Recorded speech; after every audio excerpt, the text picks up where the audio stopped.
આ પૃથ્વી ઉપર કેટલાક દિવ્યાત્માઓ આવે છે, પૃથ્વીને દિવ્ય બનાવે છે અને પાછા જાય છે, ત્યારે એમના પગલે ચાલવા હજારો લોકો તૈયાર થાય છે. આવી એક વિભૂતિ એટલે શ્રદ્ધેય સંત શ્રી આત્માનંદજી. પગલે પગલે પુષ્પ સ્મરણના ધરીએ, વાણીના અમૃતથી અંતર ભરીએ. પગલે પગલે પુષ્પ સ્મરણના ધરીએ. મારી સ્મૃતિમાં પૂજ્ય આત્માનંદજી એટલે પરમ સરળ, સ્નેહાળ અને અંતરંગ શુભેચ્છક.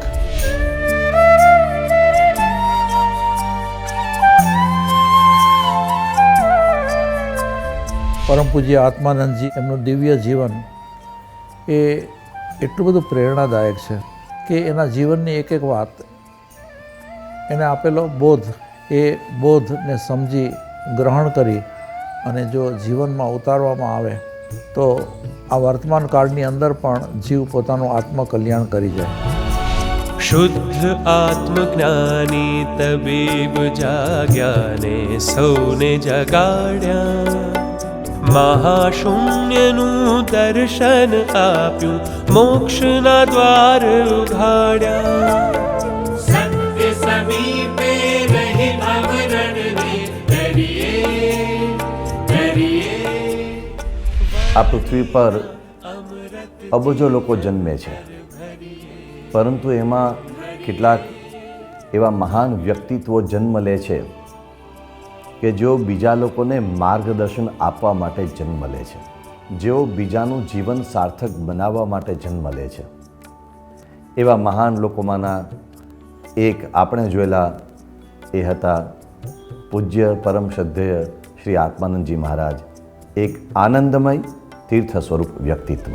પરમ પૂજ્ય શ્રી આત્માનંદજી સાહેબ જ્ઞાનસ્ય ફલમ વિરતિ, જ્ઞાનનું ફળ સર્વ વિભાવથી વિરામ પામવાનું વિરતિ ભાવ છે, એ અમને ખરેખર જીવનમાં સાર્થક કરી બતાવ્યો છે.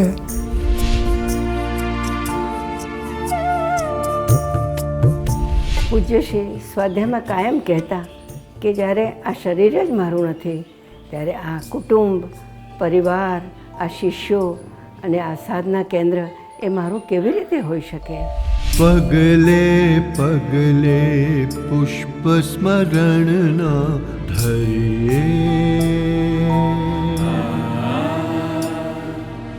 વાણીના અમૃતથી અંતર ભરીએ.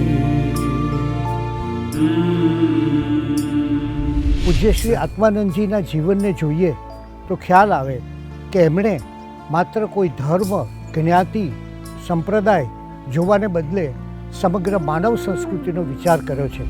સાહેબજીની સાધના પદ્ધતિની સ્પષ્ટતા બહુ જ હતી, જે તેમના લખાણો અને તેમના સ્વાધ્યાયમાં સ્પષ્ટ થતી. તે હંમેશા કહેતા કે જો તમે એક નિસ્વાર્થ સેવક ના બની શકો તો તમે કોઈ દિવસ સાચા સાધક ના બની શકો. સત્ય પ્રેમ કરુણાનું પાવન તીર્થ સ્વયં દિવ્યાત્મા, સંયમ આત્મ કલ્યાણ સાદગી સ્વયં તમે પરમાત્મા. આવા વિરલ સંત 19મી જાન્યુઆરી 2020ના દિવસે પરમ પદને પ્રાપ્ત કરે છે. આપણી પાસે રહી જાય છે એમની દિવ્ય વાણી, ભવ્ય વારસો અને પ્રસન્નતાની આધ્યાત્મિક મહેક. His contribution is not only towards Kova, his contribution is towards the whole Arya Sanskriti. રોટલા ને ઓટલાની ભૂખનો જ વ્યાપ છે, બે ઘડી નિરાતના, બે શ્વાસ ઉપર કાપ છે. હાંફતા આ માણસોની આંખમાં છે અશ્રુઓ. માયલો કહી રહ્યો કે માયલાનો થાક છે. માણસને જીવવા માટે જોઈએ શું? રોટલો, ઓટલો ને શાંતિ. આપણે દુઃખી એટલા માટે છીએ કે સુખ ક્યાં છે એની આપણને ખબર નથી. શાંતિ જીવનના સંતોષમાં છે. શાંતિ ઈશ્વરની શરણાગતિમાં છે. શાંતિ સંતના ચરણોમાં છે. શાંતિ સત્યની સમીપે છે.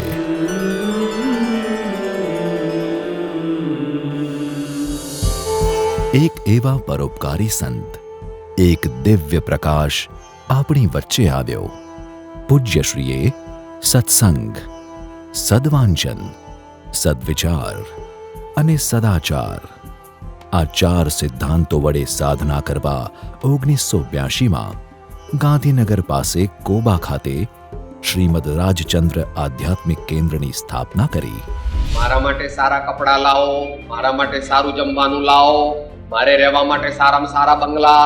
જેને પોતાના ડે ટુ ડે રિક્વાયરમેન્ટ માટે આટલા બધા મોજ શોખની વસ્તુઓની જરૂર પડતી હોય, તેનું ચિત્ત અંતર્મુખ થઈને પરમાત્મા સાથે અનુસંધાન કરી શકે નહીં.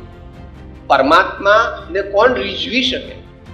આત્માને કોણ પ્રાપ્ત કરી શકે? જે પણ કંઈ પોતાના પૂર્વે કરેલા પાપ પુણ્યના આધારે સહજપણે મળી આવે અને બની આવે, તેનો સમભાવથી સ્વીકાર કરે અને જેના જીવનમાં કોઈ પણ કમ્પ્લેન નથી, એ નિસ્વાર્થ પુરુષ તે આધ્યાત્મિકતાના ઊંચા શિખરો સર કરી શકે. દુઃખનું કારણ એ જ કે સુખના નથી જાણતા મૂળ. સાચા મનથી થાય પ્રાર્થના, ટળે બધાએ શૂળ. આ જીવ તરને પરમ પ્રેમથી ભરીએ વાણીના અમૃતથી અંતર ભરીએ.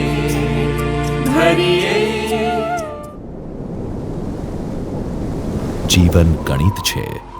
અહીં શ્વાસોની બાદબાકી અને અનુભવોના સરવાળા થાય છે. અંતે જવાબ શૂન્ય છે. પરંતુ જીવન દરમિયાન જ દેહ મહાશૂન્યનો અનુભવ કરે છે. એ ધન્યતા પામેલ અદ્વિતીય વ્યક્તિત્વ એટલે પૂજ્ય શ્રી આત્માનંદજી. એ દિવ્યતાની ઝલક એટલે તેઓ શ્રીના દિવ્ય સંભારણા. તેમનો જન્મ અમદાવાદમાં તારીખ 2 ડિસેમ્બર 1931ના રોજ થયો. કપડાનો વ્યવસાય કરતા પિતા વીરજીભાઈ સોનેજી અને માતા ભાગીરથી સોનેજીના ઘરે જન્મેલા આ બાળકનું નામ પડ્યું મુકુંદ. 1949માં મુકુંદ સોનેજી SSC થયા. 1952માં બીજે મેડિકલમાં પ્રવેશ કર્યો. 1954ના ઓક્ટોબર મહિનામાં એકવાર MJ લાઇબ્રેરીની મુલાકાતે ગયા. ત્યાં મુકુંદભાઈના હાથમાં એક પુસ્તક આવ્યું. કુંદકુંદાચાર્યના 3 રત્નો. એક બેઠકે આખું પુસ્તક વાંચી લીધું, જેણે મુકુંદની વિચાર દ્રષ્ટિ બદલી નાખી. મુકુંદને મળ્યો અધ્યાત્મનો પંથ. 1956માં MBBSનો અભ્યાસ કરીને થોડો વખત માણસાની સરકારી અસ્પતાલ અને પછી મુંબઈની JJ હોસ્પિટલ અને પૂના ખાતે મેડિકલ ઓફિસરની સેવાઓ 1960 સુધી આપી. 1960ની 9મી મે ડૉક્ટર શર્મિષ્ઠા ખત્રી સાથે લગ્ન ગ્રંથિથી જોડાયા. 1961ની 24 સપ્ટેમ્બરે તબીબી ક્ષેત્રના ઉચ્ચ અભ્યાસ માટે લંડન ગયા. લંડનની રોયલ કોલેજથી ફિઝિશિયન અને પેટના દર્દોના નિષ્ણાત તરીકેની વિશિષ્ટ ડિગ્રીઓ પ્રાપ્ત કરી. 1966ના જૂન મહિનામાં ડૉક્ટર મુકુંદ સોનેજી ભારત પાછા આવ્યા અને કાંકરિયા અમદાવાદ ખાતે હોસ્પિટલનો આરંભ કર્યો. અને 1968માં આવી એ ધન્ય ક્ષણ જેણે ડૉક્ટર સોનેજીનું જીવન બદલી નાખ્યું. ડૉક્ટર મુકુંદના મોઢામાં ચાંદા પડ્યા. ઉપચારો નિષ્ફળ નીવડ્યા. તકલીફો વધતી ગઈ. પાણી પણ નહોતા પી શકતા.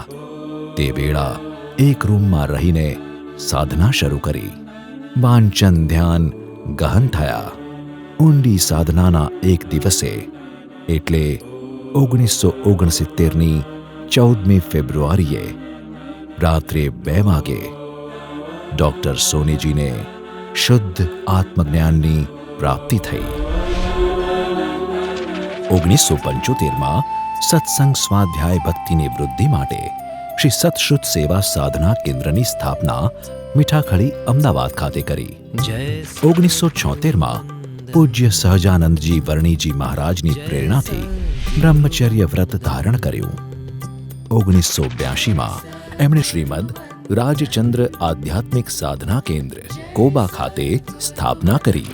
1984માં ગિરનાર મુકામે પૂજ્ય આચાર્ય શ્રી સમંત ભદ્ર મહારાજના આશીર્વાદથી ડૉક્ટર મુકુંદ સોનેજીથી વેશ પરિવર્તન કરી આત્માનંદજી તરીકે ઓળખાયા. 1984થી 2005 સુધી વિદેશોમાં 8 વખત ધર્મ પ્રભાવના કરી, જેમાં આફ્રિકા, ઇંગ્લેન્ડ, ઓસ્ટ્રેલિયા, કેનેડા અને અમેરિકાનો સમાવેશ થાય છે. 1990માં શિકાગો વિશ્વ ધર્મ પરિષદમાં મનનીય પ્રવચનો આપ્યા. આ વિશ્વ ભ્રમણમાં એમણે બતાવેલ માર્ગ પર ચાલવા અનેક લોકો તૈયાર થયા. એટલું જ નહીં, એ લોકોએ ભારત આવવાની તૈયારી પણ બતાવી. ભારતમાં પણ સાધકો ઉપરાંત અનેક સંતોના સમાગમથી, સદ્ભાવના અને આશીર્વાદથી એમની આધ્યાત્મિક પ્રવૃત્તિઓને વેગ મળ્યો. દેહના ડૉક્ટરમાંથી આત્માના ડૉક્ટર બનેલા પૂજ્યશ્રીએ સાધકો માટે 1975માં વર્ધમાન સંદેશ અને 1977માં એ જ સામયિક દિવ્ય ધ્વનિના નામથી માસિક મુખપત્ર દ્વારા સાચો સંદેશ વહેતો કર્યો. સત્સંગ કાર્ય યથાવત ચાલતું હતું, પણ તબિયતે સાથ છોડ્યો અને અચાનક 2010ની 23 નવેમ્બરે પૂજ્ય આત્માનંદજી ઉપર પક્ષાઘાતનો હુમલો થયો. 2011થી 2018 પક્ષાઘાત પછી પણ દેહભાવને ઓળંગી ગયેલા પૂજ્યશ્રી સંસ્થાના સાધકો માટે પ્રેરણાબળ બની રહ્યા અને એમના માર્ગદર્શનમાં આશ્રમ પ્રવૃત્તિ વેગથી આગળ ચાલી.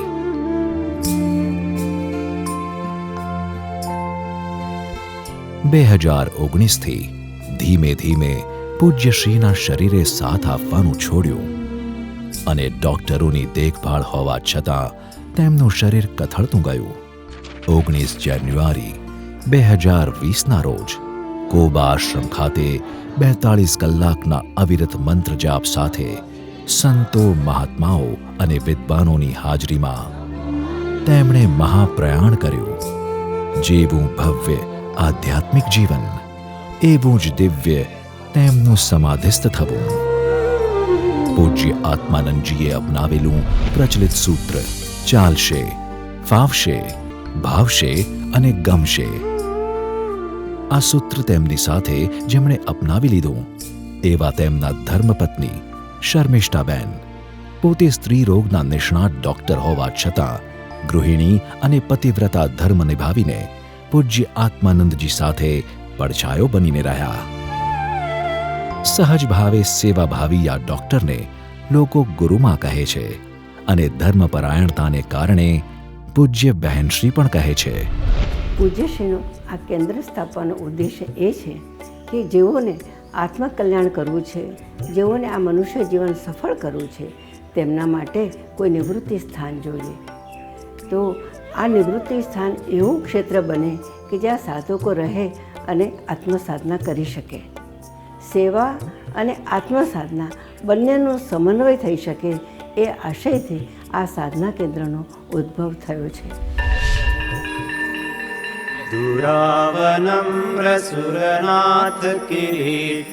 આધ્યાત્મિક કેન્દ્રમાં દૈનિક આરાધના ક્રમ હેઠળ પૂજાનું સાતત્ય આજે પણ જળવાઈ રહ્યું છે. જિનાભિષેક અને જિનેન્દ્ર પૂજાની ગોઠવણીમાં ભક્ત્યાજલે જિનપતિં બહુધા વિષિંચે ભક્ત્યાજલે. અમે સૌ અહીંયા સવાર સાંજ દૈનિક ભક્તિક્રમ કરીએ છીએ જેની સુંદર સંકલન આયોજન પૂજ્ય ગુરુદેવશ્રીએ વર્ષોની સાધનાના નિચોડ રૂપે કર્યું છે. ભક્તિ, સેવા, સ્વાધ્યાય, ધ્યાન અને સત્સંગ, આને કહેવાય પંચયુગ્મ. પાંચે સદ્ગુણોના સમન્વયથી આત્માનું કલ્યાણ. સમય મળે ત્યારે સાધના કરવા માંગે તો કોઈ દિવસ થઈ શકે નહીં. સમય મળે નહીં, સમય કાઢવો. આવતીકાલ ઉજળી કરવી હોય તો બીજ આજે વાવવું પડે. આજની યુવા પેઢી સુખી હશે તો આવતીકાલે વૃદ્ધો અને બાળકો બંને સુખી હશે. આ સંસ્થાના કેન્દ્રમાં છે યુવા જગત.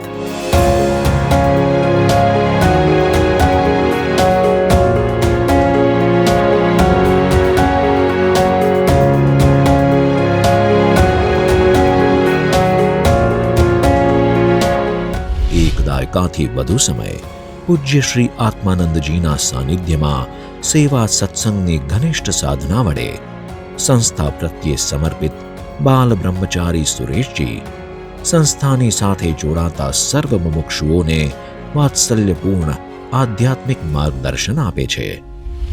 પૂજ્ય શ્રી ભારતની યુવા પેઢી માટે વિશેષ ચિંતનશીલ રહેતા યુવાઓનો કેવી રીતે આધ્યાત્મિક, સાંસ્કૃતિક, રાષ્ટ્રીય, પારિવારિક અને વૈજ્ઞાનિક ઇત્યાદિ પ્રકારથી સર્વાંગી વિકાસ થઈ શકે તે હેતુથી સેમિનારો, ઉપદેશો ઇત્યાદિનું આયોજન કરવામાં આવે છે. પૂજ્યશ્રીના આવા જ તત્વસભર બોધ અને અપૂર્વ વાત્સલ્યથી મારા જીવનની દિશા અને દશા બદલાઈ. And it's like 100% transformation of my life and I found perfect way to explore myself to attend the permanent bliss of soul. અને જે યુવા પેઢી, યુવાઓ વિશેષ કરીને આધ્યાત્મિક સાધના કરવા ઈચ્છતા હોય અને એમાં જ પ્રગતિ કરવા ઈચ્છતા હોય એવા ત્યાગી, બ્રહ્મચારી, વિદ્વાન આદિ સાધકો માટે આ સંસ્થા નિઃશુલ્ક આવાસ, શિક્ષણ ઇત્યાદિની વ્યવસ્થા કરવા માટે તૈયાર છે. સાહેબજી જેવા સદગુરુ મળ્યા. તેમણે તેમના દિવ્ય બોધ વચનો દ્વારા વારંવાર ઉપદેશીને મને કહ્યું કે જે સુખને પ્રાપ્ત કરવા તમે બહાર જવા નાખો છો તે સુખ તારી અંદર જ છે. તું જ આનંદ સ્વરૂપ આત્મા છો. ऐसे ही युवा शिविरों के माध्यम से साहेब जी की भेंट होने लगी और मुझे विश्वास हो गया कि यथार्थ जो धर्म है उसकी मुझे प्राप्ति इन्हीं महापुरुष के आश्रय से होगी. लेकिन युवावस्था में सभी को जीवन निर्वाह की चिंता रहती है, मुझे भी थी. मैंने साहेब जी से पूछा कि क्या मैं अपनी आजीविका उपार्जन के लिए कुछ कार्य करूं? तब साहेब जी ने कहा कि ईश्वर के मार्ग पर चलने वालों को अपने जीवन की चिंता नहीं करनी पड़ती. આધ્યાત્મિક કેન્દ્રના વિશાળ દ્રષ્ટિકોણમાં કોઈ પંથવાદ કે ધર્મવાદનું લેબલ ન લગાડતા માત્ર અધ્યાત્મવાદને પ્રાધાન્ય આપ્યું છે. એકલી ભક્તિ સમજ્યા વગર કરે તો પુણ્ય બંધાય, પણ અંધશ્રદ્ધા કહેવાય. એકલું ચોપડીઓ વાંચીને જ્ઞાન ભેગું કરે પણ વૈરાગ્ય ન હોય તો એ શુષ્ક જ્ઞાની કહેવાય. અને સમજ્યા વગર નિયમ વ્રત લઈ લે, મોટી દીક્ષા પણ લઈ લે, પણ કાંઈ જાણે નહીં તત્વને, તો એ વૈરાગ્ય છે. ત્યાગ ન ટકે વૈરાગ્ય વિના કરીએ કોટી ઉપાયજી. માટે તે દર્શન, જ્ઞાન, વૈરાગ, સમાધિ અને ભક્તિ એ આદિ મોક્ષના સાધન પ્રત્યક્ષ કહ્યા છે. ભાવના દિન રાત મેરી સબ સુખી સંસાર હો. સારું બીજ સારી જમીનમાં રોપાય તો ઘણો ફાયદો થાય. આ જ વાત બાળકો માટે પણ લાગુ પડે. સાચા અવાજે કરાયેલી પ્રાર્થના ઈશ્વર સુધી જરૂર પહોંચે. 1994માં વિદ્યાભક્તિ આનંદધામ ગુરુકુળની સ્થાપના કરવામાં આવી. શરૂઆતમાં 6 બાળકો હતા. કેળવણી પ્રેમી દાતાઓના સહયોગથી આજે 50 જેટલા વિદ્યાર્થીઓ ભણી રહ્યા છે.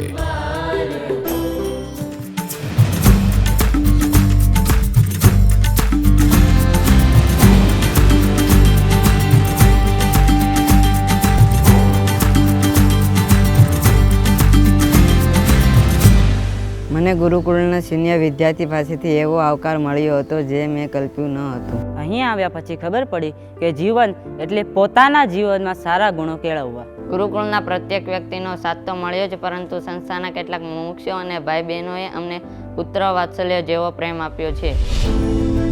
ગુજરાતના છેવાડાના ગામડાઓથી આવેલા બાળકો માટે રહેવા લાયક ઓરડાઓ, સામૂહિક અભ્યાસખંડ, પુસ્તકાલય, કમ્પ્યુટર રૂમ, યોગના ક્લાસ, રમવા માટે મેદાન અને પ્રાર્થના જેવી પ્રવૃત્તિથી છોકરાઓના ચારિત્ર્યનું ઘડતર થાય છે. આપણે કહીશું એવું બાળકો નહીં કરે, આપણે કરીશું એવું કરશે.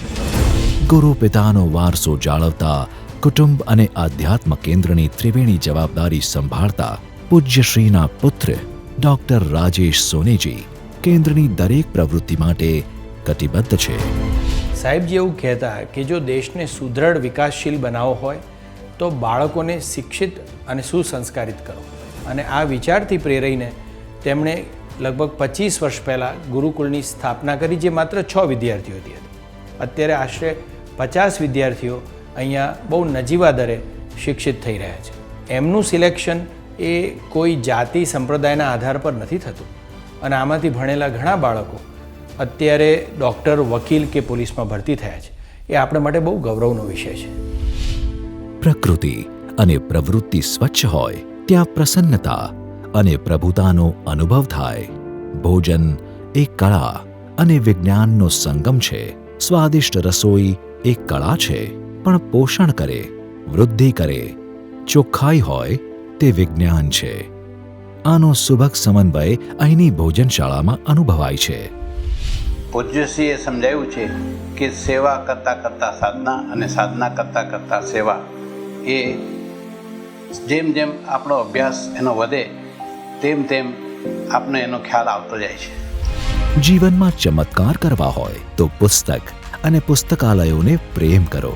સત્શ્રુત પ્રકાશન કેન્દ્રમાં પુસ્તકો, પૂજ્યશ્રીના પ્રવચનોની ઓડિયો વિડિયો મેગેઝિન્સ અને જીવન ઉપયોગી પુસ્તકો પ્રાપ્ય છે. જે દાન દેતો નથી તે શ્રાવક નથી, મહાવીરનો સેવક નથી. અહીંના મેડિકલ સેન્ટરમાં નિયમિત સારવાર અને તત્કાલ સેવા પણ અપાય છે. આ આધ્યાત્મિક કેન્દ્રમાં માનવતાને લક્ષ્યમાં રાખી ખૂબ જ નજીવા દરે રક્તદાન શિબિર, આંખોના ઓપરેશન્સ, બોડી પ્રોફાઇલ કેમ્પ વગેરે યોજવામાં આવે છે. અવારનવાર વસ્ત્ર વિતરણ, અનાજ, નોટબુક્સ, ધાબળા વિતરણ અને છાશ વિતરણ પણ કરવામાં આવે છે.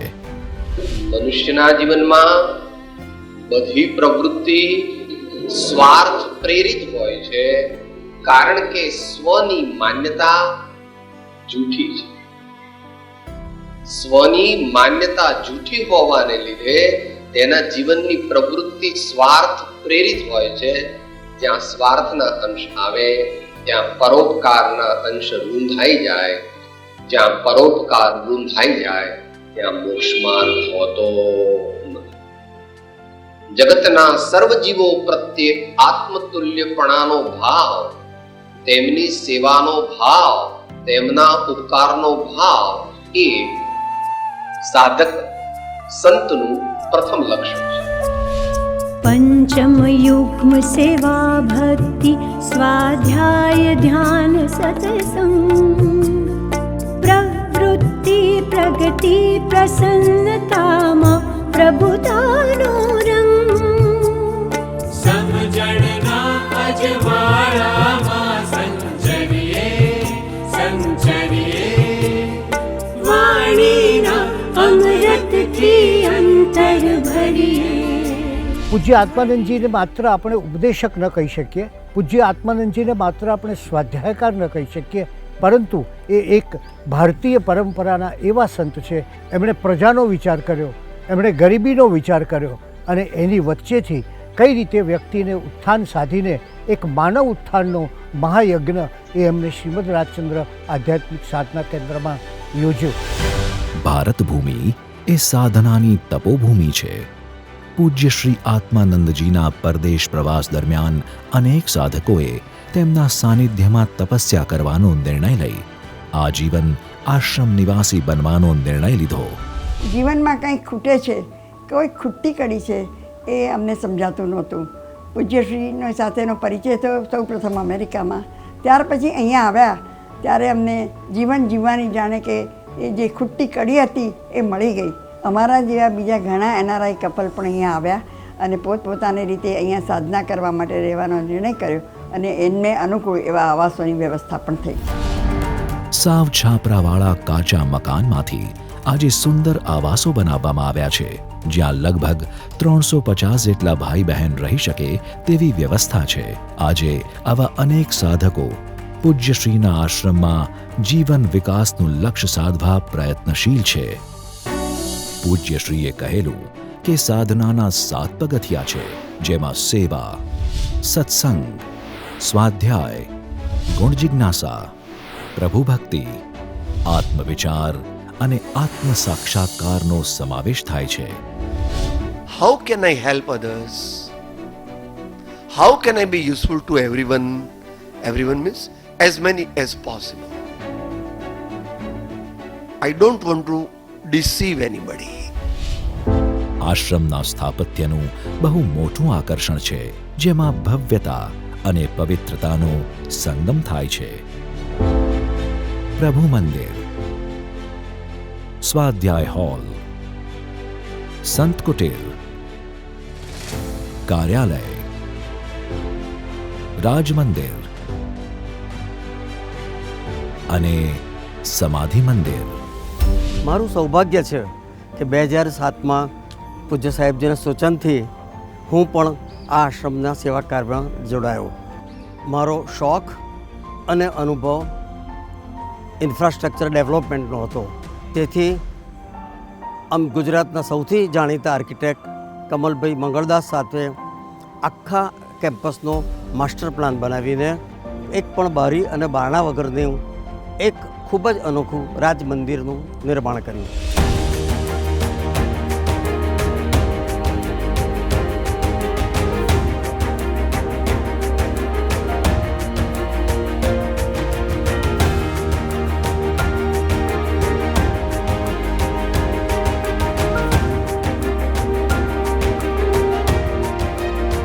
આ બધું શક્ય બન્યું એના કારણમાં અનેક દાતાઓનો ઉદાર હાથે સહયોગ છે. નામી અનામી દાતાઓ વડે જ તો આ સંસ્થાનો ધબકારો જીવંત છે. આ સાધના કેન્દ્રમાંથી અનેક સ્વાધ્યાયકારો અને ભક્તિકારો તૈયાર થયા છે. તેમજ સંસ્થામાં અને અન્ય સ્થળે દેશ વિદેશમાં સત્શ્રુતની પ્રવૃત્તિઓ ચાલી રહી છે. નિત્ય આરતીમાં પૂજ્ય શ્રી આત્માનંદજી સાથે અનેક વિદ્યાર્થીઓ અને સાધકો જોડાતા. આજે પણ એ ક્રમ યથાવત છે. અત્યારે આપણે આ દુનિયાનો વિચાર કરીએ તો દુનિયા વ્યવહારિક વાત છે. એટમ બોમ્બ ઉપર ઊભી છે. ક્યારે એટમ બોમ્બ ફાટશે, કોણ કોના ઉપર હુમલો કરશે, ગુનાઓ કેટલા થાય છે. ગુજરાતમાં પણ થાય, ભારતમાં પણ થાય, દુનિયામાં પણ થાય. દુષ્કૃત્યો અનેક પ્રકારના ચાલુ જ છે અને ચાલ્યા જ કરે છે. આવો આ કાળ છે અને છતાં પણ આપણે આ કાળની સામે પડીને પણ આત્માને પ્રાપ્ત કરવો છે, એટલે સાચા આનંદને પ્રાપ્ત કરવો છે. બધા આર્ય દર્શનોમાં એ કહ્યું છે, ન જાણું કછું પુણ્ય પ્રગટે માનુષ અવતાર, નહીં ऐसो જન્મ બારંબાર, નહીં ऐसो. આજે પૂજ્ય શ્રી આત્માનંદજી સદેહે હયાત નથી, પણ હૃદયસ્થ થયેલા પૂજ્ય શ્રી અક્ષરદેહે આપણી વચ્ચે જ છે. તારીખ 16મી ફેબ્રુઆરી 2020ને રવિવારે સંત કુટીરમાં એમની મૂર્તિની સ્થાપના કરવામાં આવી. પૂજ્ય આત્માનંદજીની આત્મિક અનુભૂતિનો અનુભવ કરાવતી તેમની પ્રતિમા અને અનંતકાળ સુધી પ્રેરણા આપતું સમાધિ મંદિર અનેક સાધકો માટે તીર્થરૂપ બની રહેશે. પૂજ્યશ્રીએ આપેલું સૂત્રની ગૂંજ હજી એ કોબા આશ્રમમાં અનુભવાય છે. હું આત્મા છું, આપનો સેવક છું, સૌનો મિત્ર છું. હું આત્મા છું, આપનો સેવક છું, સૌનો મિત્ર છું. પૂજ્ય આત્માનંદજી પ્રેરિત કોબા આશ્રમ આપને આમંત્રે છે. આવો, સાથે ચાલીએ સત્યના, પ્રેમના અને કરુણાના માર્ગે, જે આપણને ચોક્કસ લઈ જશે સત્યની સમીપે. સત્ય પ્રેમ કરુણાના દર્શન સદાય અમને દેજો. શાંતિ શરણાગતિ અને સંતોષ જીવનમાં રેજો. એ જ પ્રાર્થના પ્રભુ નિરંતર કરીએ વાણીના અમૃતથી અંતર ભરીએ પગલે પગલે પુષ્પ સ્મરણ ના ધરીએ વાણીના અમૃતથી અંતર